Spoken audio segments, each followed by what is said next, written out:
Choreographer আছে, তিনি বলেছেন যে আপনাকে নাকি সেই কাজ কথা থেকে বলছেন কেন ভাই আপনারা? বাদ দিয়েছে। তো ওই ঘটনাটার সত্যতা আসলে কতটুকু? আসলে দেখেন, আমার পরিচয় তো চলচ্চিত্রের নায়িকা। এটা হচ্ছে যে আমার সব থেকে বড় পরিচয়। আমাকে যে দর্শকরা চেনেন তারা আমার পরিচয়টাই জানেন নায়িকা থেকে, এবং যে ব্র্যান্ড থেকেই আমাকে ডাকে তারা কিন্তু অপু বিশ্বাসকেই ডাকেন।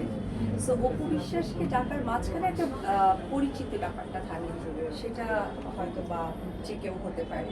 আমি ওনার কথাকে কখনোই কিছু বলবো না। উনি আমার যথেষ্ট সিনিয়র একজন মানুষ, ওনাকে আমি সম্মান করি এবং সম্মানের জায়গায় সারা জীবন উনি থাকবে। উনি হয়তো আবেগ বা আক্ষেপ থেকে বলেছে, বাট এটা কখনোই সত্য নয়, কারণ উপবিশেষের পরিচিতি আসলে নতুন করে দেওয়ার কিছু নেই। যেহেতু আমি 20 বছর ধরে চলচ্চিত্র অঙ্গনে কাজ করছি, এবং যে প্রোডাক্টগুলো এখন হচ্ছে হয়তো বা সেই প্রোডাক্টগুলোর বয়স হতে পারে 5 বছর, 10 বছর। সো আমার অনেক আগের এক্সপিরিয়েন্স, তারা আমাকেই ডেকে নেয়। আর আমি তার কথাকে সাধুবাদ জানাই।